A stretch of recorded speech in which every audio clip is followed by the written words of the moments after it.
Bueno, Mark, depende de quién sea esa gente. Obviamente, yo represento...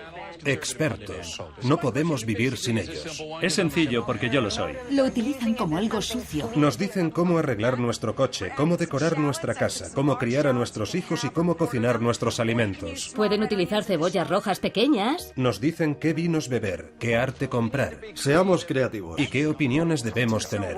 Además de cómo comer bien, cómo hacer ejercicio bien y cómo vivir eternamente. Hay que dejar que el resfriado siga su curso. Están en todas partes y los necesitamos porque vivimos en un mundo frenético donde hay demasiada información para procesarla nosotros mismos. Nos dicen qué coches son los más seguros y después se retiran esos coches del mercado.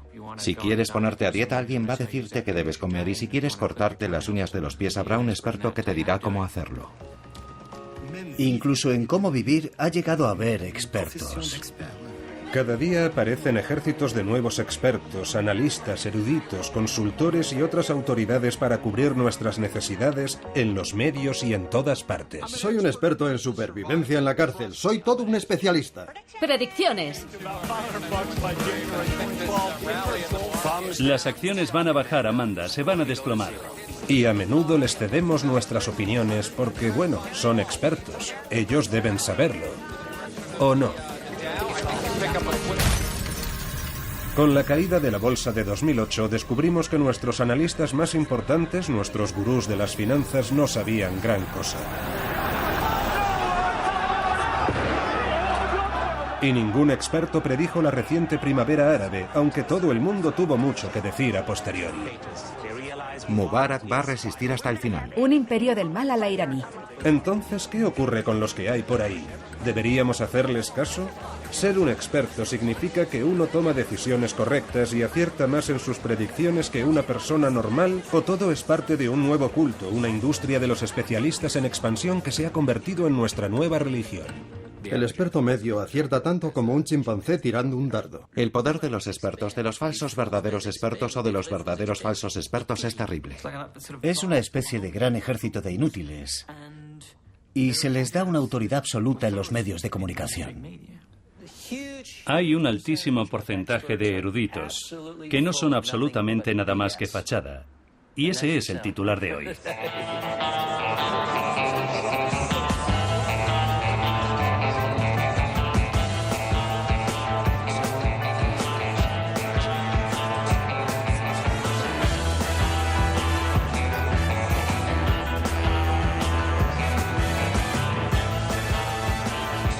Ya va siendo hora de examinar a los expertos y comprobar hasta qué punto son fiables. Y vamos a empezar por unos que intimidan a casi todo el mundo.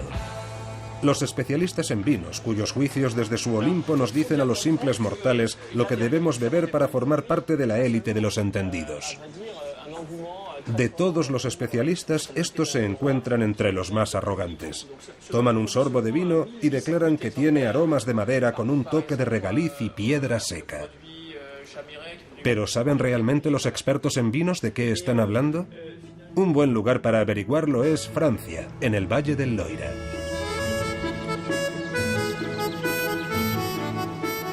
Frédéric Brochet empezó a catar vinos en las bodegas de su padre cuando solo tenía 11 años. Hoy en día produce 1 millón de botellas al año en Château Domaine-en-Pelide. Pero Brochet también es profesor de enología, la ciencia del vino, en la Universidad de Burdeos. Dice que la mayoría de los expertos en vino son incapaces de distinguir un gran caldo de uno normal, y lo ha demostrado con numerosos experimentos. En un estudio, Brochet pidió a 56 de estos eruditos que probaran 2 botellas de Burdeos, una etiquetada como un selecto gran vino y la otra como un vino de mesa cualquiera. En realidad, las 2 botellas contenían el mismo vino, pero todos los expertos se equivocaron por confiar en lo que esperaban saborear. De los 56 sujetos, solo 2 sospecharon que el vino de la etiqueta prestigiosa no era un gran vino. A todos los demás, ese vino de la etiqueta famosa les pareció un caldo de gran calidad. Y de ese mismo vino, presentado con una etiqueta cualquiera, dijeron que tenía un aroma poco interesante, que estaba avinagrado. En el caso de los expertos, cuando prueban un vino de calidad buscan sus virtudes, pero cuando prueban un vino barato buscan sus defectos. En su tiempo libre, Brochet también ejerce de especialista en Fauchon, la tienda de vinos más prestigiosa de París. Organiza catas ciegas informales para clientes de paso y profesionales, y en más de una ocasión ha cambiado una botella por otra. Brochet está intercambiando un Chateau Chamiret de 20 euros por un Nuit Saint-Georges de 400. ¿Notará alguien el cambio? A diferencia de sus experimentos más formales, aquí los asistentes pueden comentar los vinos y ayudarse unos a otros en el trabajo detectivesco. Pero a pesar de todo, la mayoría no lo nota. Es un vino viejo, verdaderamente. Este degustador de vinos dictaminó que el Chateau Chamiret de 20 euros era muy superior al Nuit Saint-Georges de 400.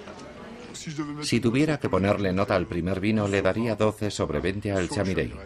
12 sobre 20 porque es realmente un vino que está muy bien, atractivo y seductor. Y al Nuit Saint-Georges le daría un 14 sobre 20, pero con cierta reserva. Personalmente prefiero el Chateau Chamiret. Esta persona, que no es experta, elige el mejor vino en la botella barata.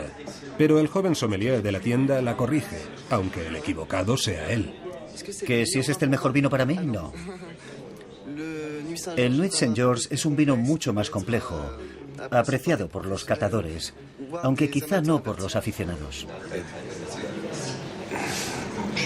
Yo no podría diferenciar entre los dos, es demasiado difícil para mí. En un famoso estudio, Brochet demostró que los expertos ni siquiera pueden distinguir un vino blanco de uno tinto. Sirvió a otros 54 profesionales un vino blanco y uno tinto para compararlos, pero en realidad eran el mismo vino, solo que uno se había teñido de rojo con una gota de colorante. Ni un solo experto se dio cuenta. Brochet dice que la clave es lo que uno espera de la uva. Los especialistas creyeron que el vino blanco coloreado era un vino tinto. Los únicos que notaron que era el mismo vino no eran técnicos, precisamente porque no entendían, estaban menos atentos a los olores del vino tinto. De hecho, se trataba de aquellos que nunca habían bebido vino. Brochet dice que ninguna botella de vino cuesta más de 15 euros de producir y que en gran medida el alto precio de los vinos solo es mitología y marketing. Son los catadores mismos los que crean las diferencias entre los vinos. Así que tenemos que confiar en nosotros mismos, es decir, en nuestro gusto. Pero los expertos en vinos no son los únicos que dictan nuestros gustos, y en algunos campos las cantidades de dinero en juego son muy elevadas. En el multimillonario mercado del arte es difícil saber qué pinturas tienen un gran valor y vale la pena comprarlas y cuáles son simples copias. Pero un buen experto puede ayudarnos a decidir. O eso creemos. Aunque también aquí los grandes profesionales pueden equivocarse por confiar en lo que esperan ver. Esta exposición de la London National Gallery es bochornosa. Tanto que de hecho estos cuadros normalmente están escondidos en los sótanos. Sin embargo, ahora han salido a la luz para que los vea todo el mundo. Es una colección de falsificaciones que engañaron a los expertos y conservadores del museo durante décadas. La Pinacoteca ha tenido el valor de exponerlas al público, pero si pensamos en las falsificaciones que se han mostrado en los museos de todo el mundo, esto no es más que la punta del iceberg. ¿Cómo puede ocurrir? Con ustedes, John Mayat, un artista británico que falsificó más de 200 obras de grandes maestros, desde Monet a Matisse, y las hizo pasar por originales con la ayuda de un timador. Nicolas de Staël, no sé si han oído hablar de él. Durante casi una década, Mayat engañó a los críticos, galerías, museos y casas de subastas más importantes del Reino Unido en lo que Scotland Yard llamó el mayor fraude artístico del siglo XX. Mayat empezó a pintar falsificaciones a finales de los años 80, yendo a los museos para estudiar el estilo del conocido pintor británico Ben Nicholson. Estuve observando el cuadro, pasé allí una hora o algo así, hasta que más o menos lo había memorizado entero. Me fui a casa y pinté algo, siguiendo aproximadamente la misma línea, y parece que salió bastante bien. Mayat dice que al principio sus obras eran las de un aficionado, y sin embargo él y su socio John Dewey llevaron 2 falsificaciones del conocido artista francés Roger Vissier a la mundialmente famosa Tate Gallery. Se hicieron pasar por historiadores del arte y convencieron a los expertos del museo de que las obras eran auténticas. Entonces 2 empleados con batas blancas trajeron los cuadros, y allí estábamos todos, mirando las 2 pinturas sobre la mesa. Y dijeron, ¡oh, son una maravilla! Ya sabe. Y estaban pintados con pintura de paredes normal, en lienzos modernos. Y su especialista las miró y dijo, sí, a mí me parecen buenas. Yo no me lo podía creer, me parecía demasiado ridículo para ser cierto. A mediados de los años 90, Mayat había pintado casi 200 falsificaciones de Chagall, Picasso, Miró y Giacometti y las había vendido en las casas de subastas más importantes de Europa. Gradualmente su técnica fue mejorando, pero sigue sin poder creer que engañase a tantos eruditos. Les han dicho ya lo que van a ver, así que cuando lo ven, lo ven. Me dan mucha pena los expertos, francamente. Incluso el mayor del mundo es falible. Cometen errores. Nunca han cazado a los mejores falsificadores. Las mejores copias son las que crees que son genuinas y están ahora mismo en las galerías de arte de todo el mundo. Así que no puedes saber si son falsas o no.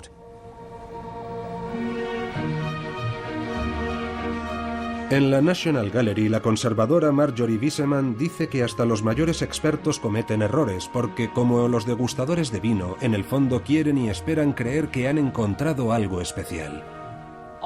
Todos los historiadores del arte, todos los conservadores, quieren hacer el próximo gran descubrimiento. De modo que quieren encontrar una obra maestra desconocida. Y a veces se olvidan de hacer bien los deberes. Creo que la causa muchas veces es la codicia.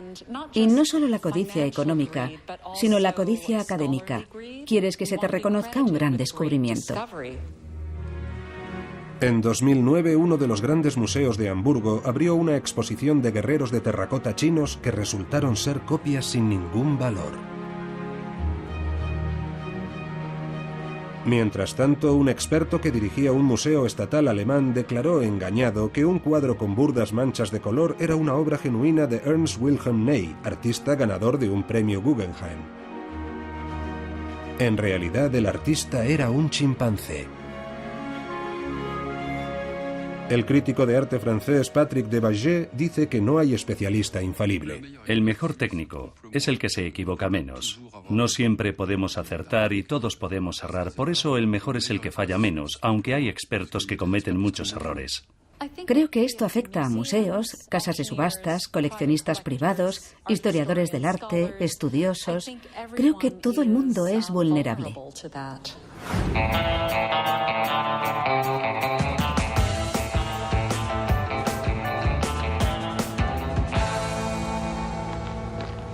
Puede que el arte y el vino tengan cualidades difíciles de juzgar, pero los negocios se basan en hechos fríos y reales. Por eso hay incontables asesores empresariales y consultores de dirección cuyos consejos llenan librerías enteras. ¿Pero qué los convierte exactamente en expertos? Cuando el exconsultor de la gerencia de Matthew Stewart empezó, no tenía conocimiento alguno sobre negocios, solo una licenciatura en filosofía. Pero su jefe le dio un curso de dirección de 3 semanas que lo convirtió en experto de la noche a la mañana. Yo era un consultor accidental, digamos que caí de rebote en la compañía. La primera sorpresa que me llevé fue que mi absoluta falta de formación no importaba. Yo no sabía cómo funcionaba la bolsa.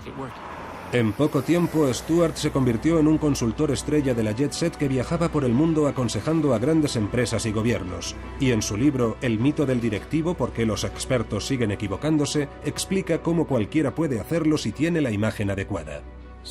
Así que hay una serie de consejos muy simples si quieres ser un experto. Lo primero, es importante ser alto. Esa siempre es una buena forma de emitir autoridad. Lo segundo es llevar objetos brillantes, de oro, cosas que muestren que eres rico. Conducir el coche adecuado, alojarse en el hotel preciso, nada vende como el éxito. Eso es muy importante para establecer que uno tiene experiencia. Demuestras tus conocimientos y tu experiencia con el resultado, con el hecho de que has vuelto esas fuerzas a tu favor. Maximizar. Minimizar. Pensamiento innovador. Para pasar por profesional de éxito, dice Stuart, también hay que hablar como ellos. Necesitas dominar determinada jerga. Así que hablaba mucho de balances finales. Decía maximizar en lugar de mejorar. No se puede decir, nuestra estrategia se basa en hacer lo que sabemos hacer bien. Dices, se basa en nuestra competencia esencial. Así es como te conviertes en experto.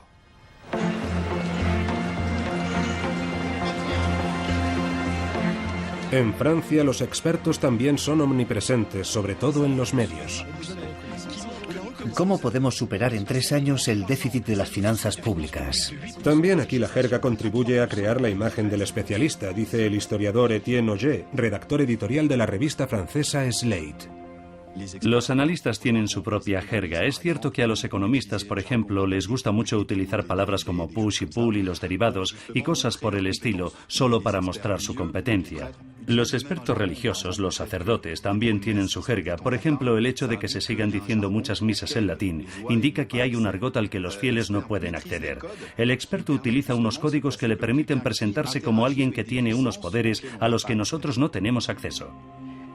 Otros muchos también funcionan de esta manera. Simplemente dan una idea sobre su tema, terriblemente complicada, absolutamente incomprensible para cualquiera que no sea un experto, con lo que crean una dependencia. Y a continuación, el cliente debe pagar para salir del laberinto que él mismo ha construido.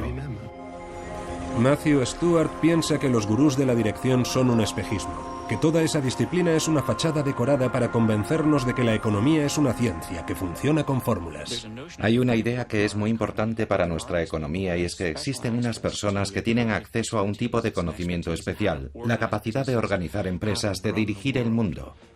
Y esto crea la posibilidad de que alguien dé un paso adelante y diga, yo soy el experto, yo sé dirigir organizaciones humanas, igual que usted sabe cómo construir un teléfono móvil o diseñar un edificio. Y sin embargo, no tiene ningún fundamento.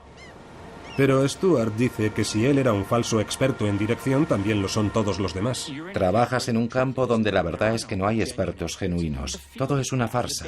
La idea básica de que existe un tipo de ciencia, una tecnología que se puede aplicar a esta disciplina, es simplemente falsa.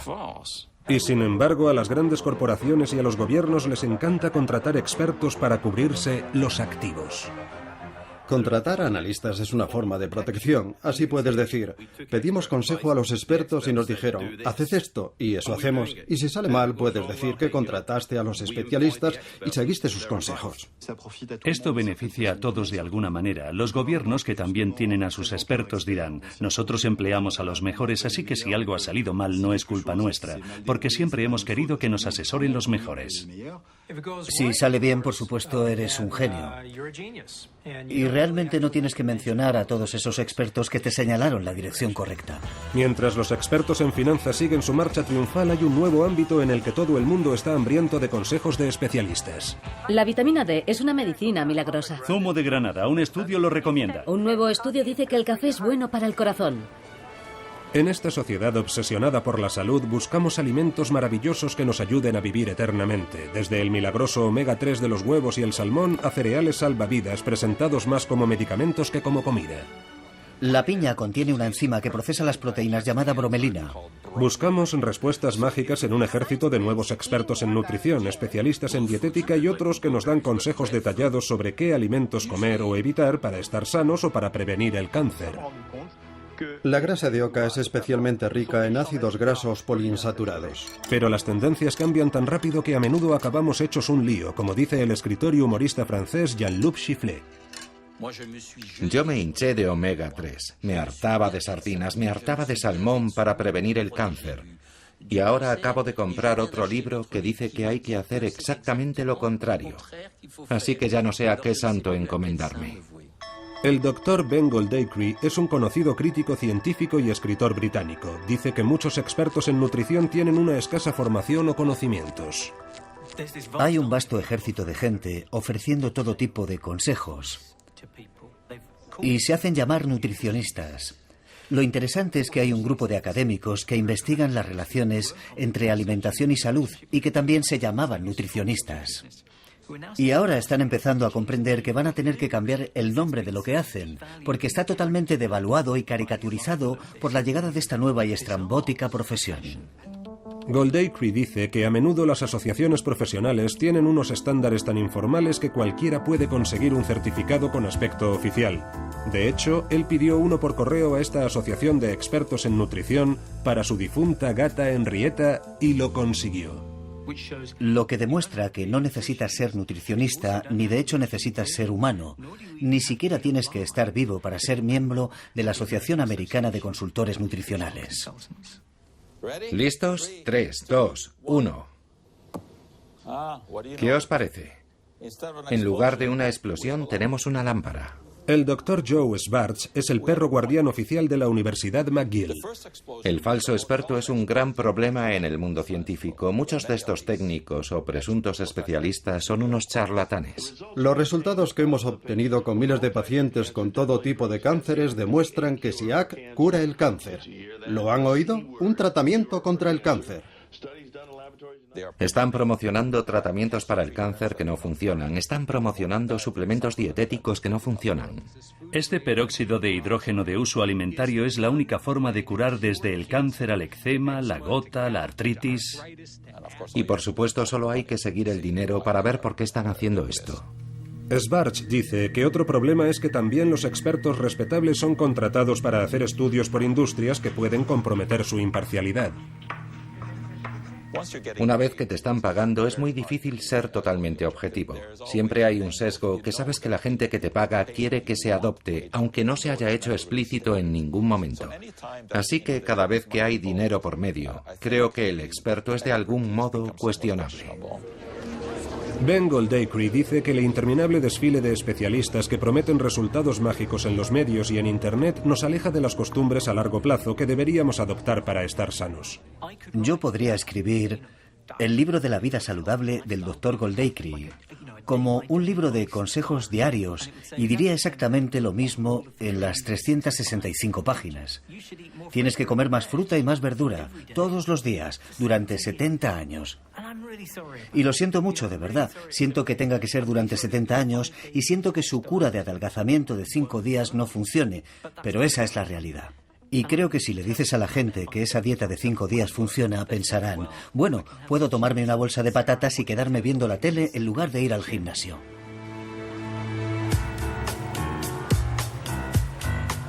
Pero ¿hasta qué punto está extendida la falta de pericia entre los expertos? Christopher Cerf es uno de los fundadores de National Lampoon. Víctor Navasky es exdirector del semanario The Nation. Estos dos hombres dirigen el Instituto de Expertología, una institución ambulante que va donde quiera que hagan falta expertos sobre los expertos. ¡Voilà! El Instituto de Expertología. Juntos han escrito un libro que reúne las grandes predicciones de expertos de todos los tiempos. Por ejemplo, el mercado bursátil ha alcanzado una meseta permanente. Irving Fisher, economista de fama mundial, justo antes del crack bursátil de 1929.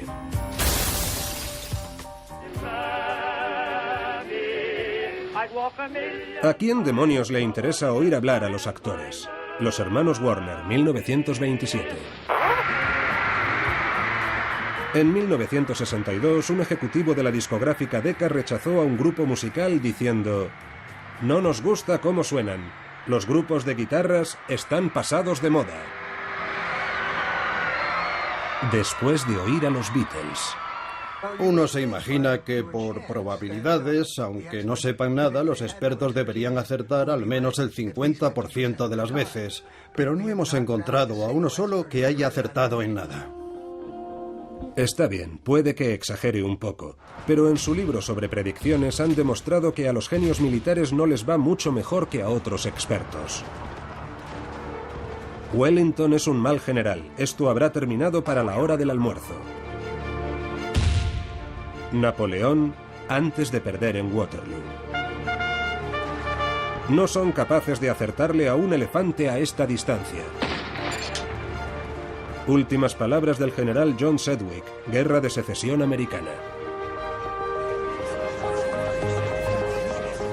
Christopher Cerf dice que en los medios de comunicación han brotado expertos como champiñones en gran parte porque la televisión los necesita para los canales que emiten las 24 horas sin interrupción. Cada vez utilizan más el formato de sentar a un especialista a un lado y a otro, que se supone que lo es en el otro, y los dos mantienen una violenta discusión en pantalla sobre algo. Claro que sí, claro que sí. Yo dije que no era una buena invención. En Francia nos encantan las peleas de gallos. Podría decir. Yo tengo la afiliación de Clemenceau, de François Mitterrand. Nos encantan las batallas de expertos. Solamente tiene que haber un poco, una pequeña dosis de violencia, siempre controlada, pero violencia, porque eso nos permite ver una verdadera batalla de eruditos. Usted es un pequeño fascista, Monsieur Semouk. Vamos, siempre lo mismo. Si hay una tercera opinión, eso complica las cosas. Es como en el fútbol, que nadie está con el árbitro. ¿Hay más de dos lados en cualquier cuestión? Supongamos que una persona dice 2 y 2 son 7 y la otra persona dice 2 y 2 son 5. ¿La verdad está en el punto medio? ¿Son 6?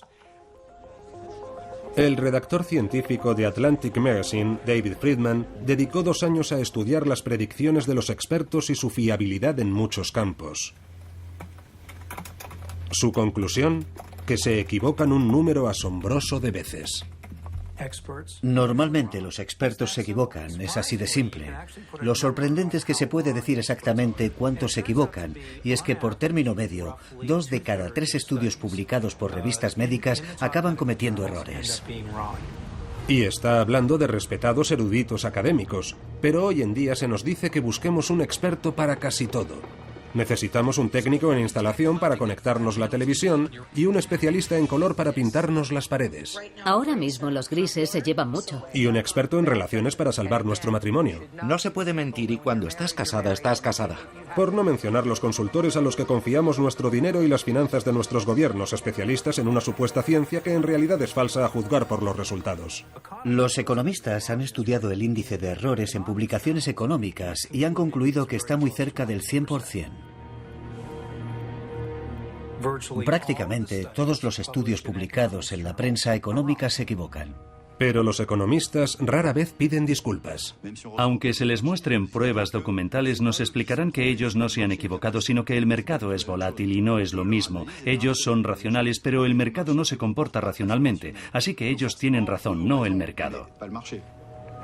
Cuando la burbuja económica estalló en 2008, el canadiense William White era el economista jefe del Banco Internacional de Pagos, una especie de banco central de los bancos centrales. Ahora en París, White dice que ni siquiera los mayores analistas financieros fueron capaces de ver más allá de sus teorías favoritas. Creo que los expertos a lo largo de los últimos años han hecho un trabajo espantoso. Pensaron que la economía era una ciencia y la verdad es que no lo es. La economía depende en gran medida del comportamiento humano. Nos iría mucho mejor si los expertos empezaran por reconocer lo poco que sabemos sobre el funcionamiento de esta disciplina. La economía no se basa en algo racional, es una ciencia humana y los seres humanos no son racionales. No se puede pronosticar el comportamiento de la gente para dentro de un mes, ni de 3 años, ni de 5. Cuando se trata de predicciones de expertos, la regla es: si sale cara, gano yo, y si sale cruz, olvidamos la apuesta. Uno no pierde el estatus de gurú simplemente porque su conjetura sea un desastre. Gardner señala que en una ocasión la revista The Economist hizo un estudio comparando 10 años de predicciones de un variado abanico de expertos sobre la economía y la inflación. Y entre estos individuos había presidentes de corporaciones, economistas, gente muy respetada y también varios basureros de Londres. Y pasados 10 años, los que presidían la mesa eran los basureros londinenses. Seguimos teniendo esta idea del gran experto que puede encontrar soluciones que nosotros no podemos ver. Una especie de Superman que hace magia. Ese es el verdadero atractivo del experto. Mientras tanto, continúa el reinado del error, desde las decisiones más triviales a la mayor compra de nuestra vida.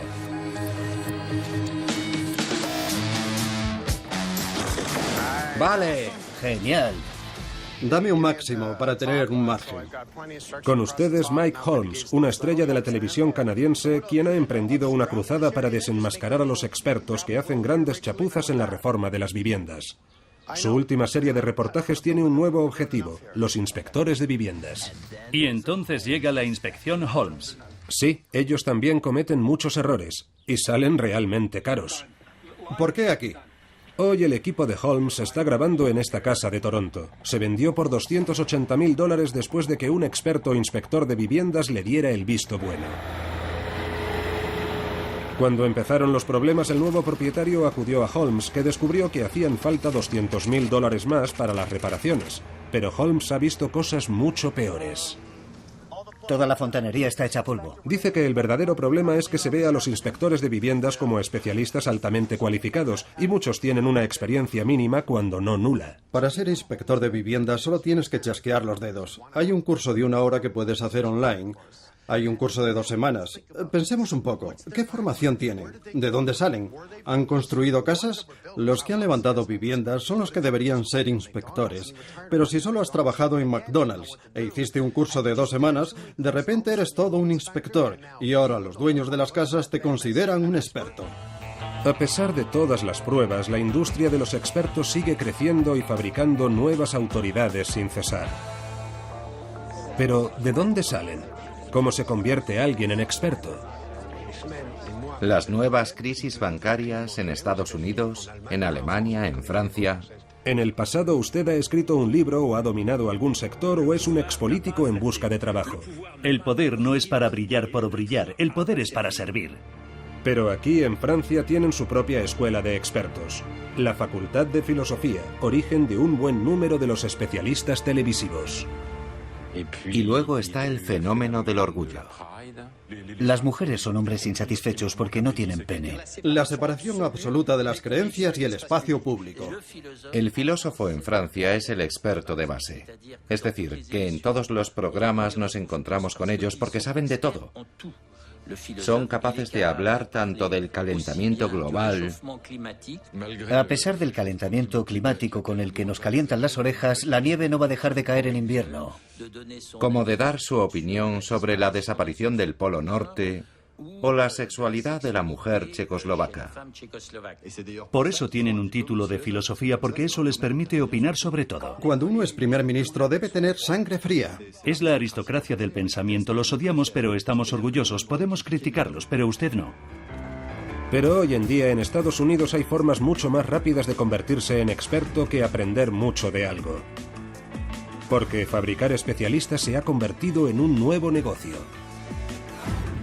Hay quien dice que puede convertir a cualquiera en un experto en pocos días. Sí, incluso a usted. Esta es la Escuela de Expertos. Hola, me llamo T.J. Walker y ayudo a la gente a mostrarse relajada, cómoda y segura en televisión. ¿Qué pasa? Estoy embarado, incómodo. ¿Por qué nadie va a escucharme y respetarme? ¿Por qué voy a respetar vuestra opinión si parece que os da miedo estar aquí? T.J. Walker enseña a la gente en pocos días a tener la presencia y a hablar como los expertos de la televisión. Porque imaginaos si yo os estuviera diciendo, voy a enseñaros a tener una imagen increíble y hacer que la gente piense que sois los mayores expertos del mundo. ¿Qué habéis notado? Por lo menos no es la bragueta. Cuando se trata de ser un experto en los medios, si hay una sola cosa que no funciona, eso será lo único que recuerde la gente. Está funcionando desde hace 25 años. Sus alumnos pagan entre $2.000 y $7.000 y el abanico va desde médicos y empresarios de éxito a agentes de relaciones públicas que quieren ser conocidos en su campo como expertos televisivos. Como Sarah Harding, que fue Miss Fitness y ahora intenta darse a conocer como erudita televisiva en ejercicio físico. Totalmente. Me encantaría ser experta. Quiero que la gente me vea como una experta en mi especialidad. Desde luego me gustaría ser un experto conocido en el campo de la venta al descubierto. Me gustaría salir en la CNN algún día. Me gustaría ser experta en psicología deportiva para ir a los programas de noticias y deportes a hablar de esta modalidad y de cómo influyen los atletas. TJ dice que hay una enorme demanda de expertos por el gran crecimiento de la televisión por cable. Ahora mismo hay una tremenda necesidad de ellos por una razón, porque es barato. No hay nada más barato que tener a un anfitrión obstinado y llevar a un par de personas igual de pertinaces, una a cada lado de la mesa, una contra otra. Y sale prácticamente gratis. Y para mucha gente ser experto es una fantasía. Para mucha gente es una fantasía ser gurú. Es una salida profesional muy atractiva, puede ser apasionante, y muchos están intentando conseguirlo. TJ dice que podemos convertirnos en expertos si escribimos un libro o disponemos de un título de algo, pero la forma más fácil es tener una formación básica, aprender a moverse en los medios y conseguir algún tipo de exposición. Porque si has salido en televisión una vez, ya te consideran como a un especialista, y la prensa y la radio también te buscarán. Muy bien, ¿cuál es la forma más fácil para que os llamen? Os garantizo que así os convocarán. La forma más fácil de que cuenten con vosotros es esta. Eso es, atacar. Usted nunca es responsable de sus pensamientos. Espere, ¿yo no soy responsable de qué? Le echa la culpa a todo el mundo y dice que avasallo. No me va a avasallar con sus desvaríos. Puede desvariar todo lo que quiera. La regla de oro de TJ es ser simple y no dudar. Cuanto más absolutamente seguro de sí mismo suene, más probable es que haga carrera como experto en televisión. Así que diga siempre, siempre y nunca, pero nunca diga quizás. Cada vez que afirméis algo rotundamente, absolutamente, siempre, debe hacer esto, tiene que hacer esto. Cada vez que hagáis eso, os van a llamar una y otra vez. Y así otra promoción de autoridades prematuras sale a la calle a vender certeza junto al creciente ejército de expertos que solamente lo son en dar opiniones. Un profesor de Berkeley es el mayor experto mundial en expertos. Lleva estudiándolos atentamente 20 años. El profesor Philip Tetlock ha seguido a 300 expertos gubernamentales y mediáticos de alto nivel durante 2 décadas, en las que han hecho 82.000 predicciones. Entre ellas había previsiones económicas y pronósticos políticos sobre acontecimientos mundiales.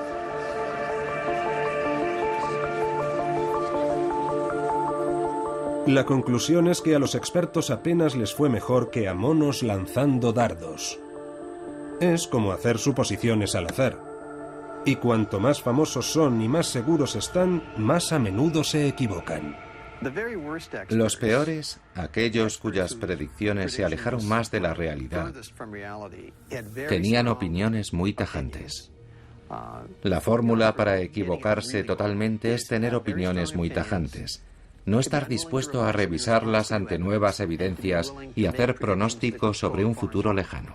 Vamos a ver unos índices de desempleo al nivel de la depresión de un 22 a un 25%. $200 un barril de petróleo. Bien, Stearns, está bien, no retiren su dinero.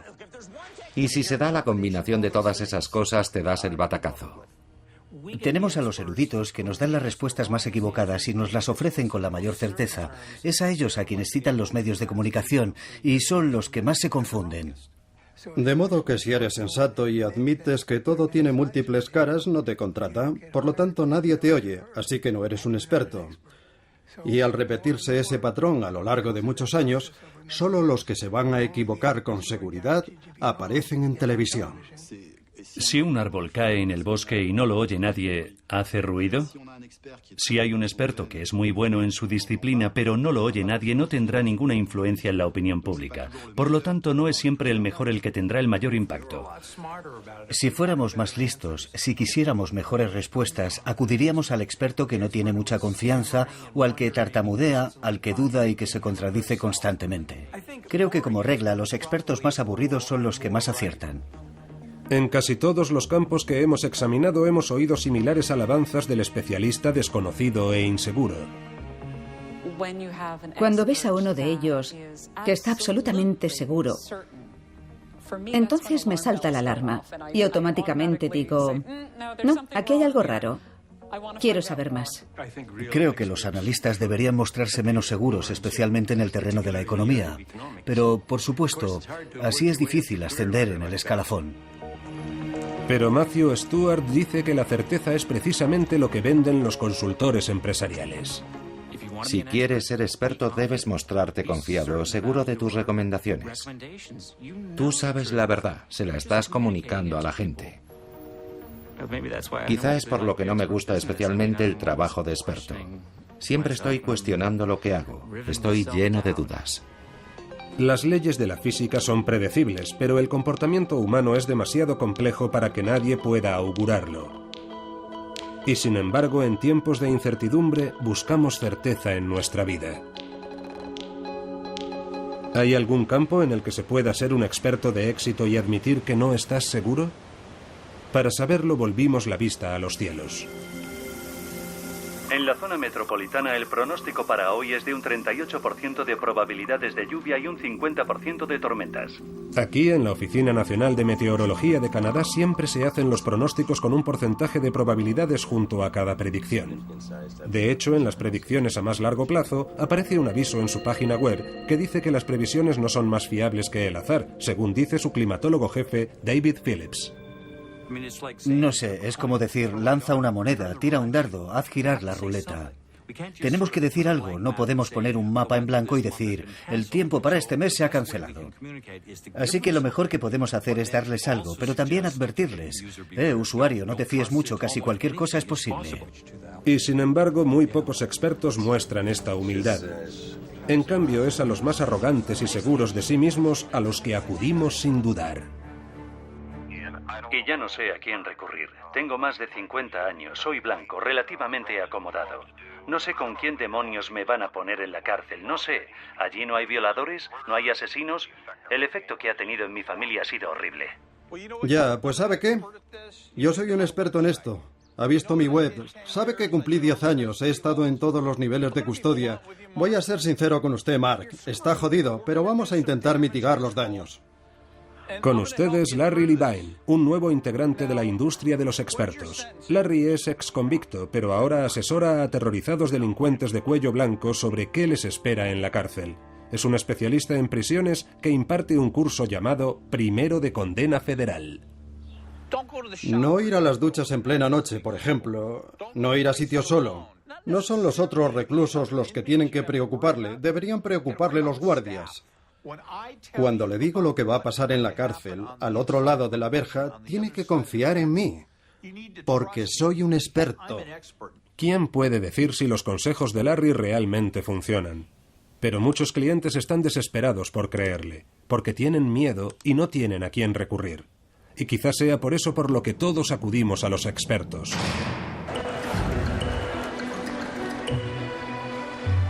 Vivimos en un mundo frenético, sometidos a demasiadas presiones para tomar decisiones por nosotros mismos. Así que buscamos desesperadamente consejos sobre cómo vivir nuestra vida, de entrenadores personales... Respire de forma regular. A consejeros vitales, asesores dietéticos... Lo recuperé en una semana. Sexpertos y expertos en paternidad. Que usen el orinal solo creará más ansiedad. Nos hemos vuelto adictos a los expertos, pero ellos también son adictos a nosotros. Hay una dependencia doble, ya que ellos necesitan a la opinión pública para existir. Y nosotros necesitamos a los expertos para, de alguna manera, saber qué pensar, saber de qué podemos discutir. Es como el niño pequeño, que quiere creer que siempre hay alguien al mando. Y creo que uno de los momentos más importantes de mi vida fue cuando empecé mi carrera profesional en el Banco de Canadá. Y lo que se hizo perfectamente evidente era que en realidad no había nadie al mando. Pero pienso que todos queremos creer que alguien sabe y que alguien realmente entiende. Porque la alternativa, enfrentarnos a todo esto, en esencia el caos, es algo con lo que resulta muy difícil vivir, creo. Y será una relación en la que no habrá divorcio y será más feliz de lo que es en este momento. Durante milenios hemos acudido a la quiromancia, a videntes y adivinos para que guíen nuestras acciones y nos digan qué va a pasar en el futuro. Pero en el mundo actual somos demasiado sofisticados para creer en adivinos. Así que buscamos sustitutos. Se ha dicho que los que se ganan la vida con la bola de cristal están condenados a comer cristales rotos. Pero ese no parece ser el caso de los que están detrás del cristal de nuestra televisión, que siguen hablando porque necesitamos desesperadamente que alguien nos muestre el camino. Cualquier camino. Hay una tribu que cuando van a salir de caza no saben a dónde dirigirse. Entonces sus chamanes cogen un hueso de animal, examinan las grietas, lo tiran al suelo, observan hacia dónde señalan esas grietas y salen a cazar en esa dirección. Y es un sistema muy eficaz para evitar ideas preconcebidas. Si se sientan a discutir hacia dónde dirigirse, tienden a ir siempre en la misma dirección. Mientras que si hacen caso a las grietas del hueso, suponiendo que de alguna forma es un consejo fiable, van en direcciones que quizá no habrían elegido y en última instancia es más fructífero. Que los expertos tengan razón o no realmente no es tan importante. Los necesitamos y no importa que no sean infalibles, queremos creer en su magia. El experto actual es un poco como el chamán de los tiempos antiguos. El chamán utilizaba las entrañas de un pollo. Y el experto actual usa un PowerPoint, pero es la misma historia, ¿no?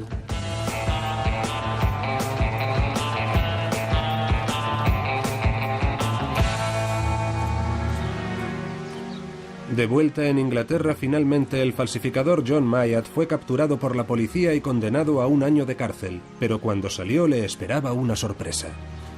El inspector de Scotland Yard que había detenido a Myatt le encargó un retrato de familia, y lo mismo hicieron el fiscal y otros funcionarios judiciales que habían quedado impresionados por su insólito talento.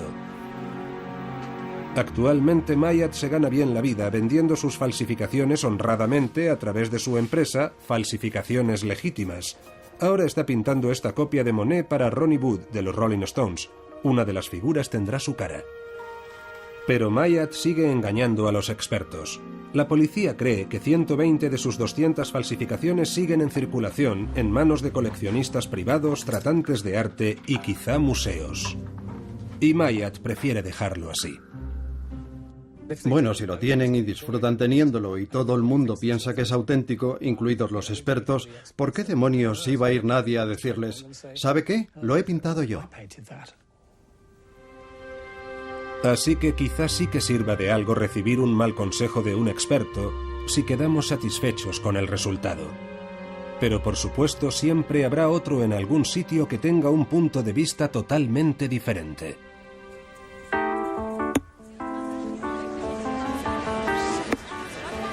Como dijo una vez un deportista muy famoso, es muy difícil hacer predicciones, especialmente sobre el futuro.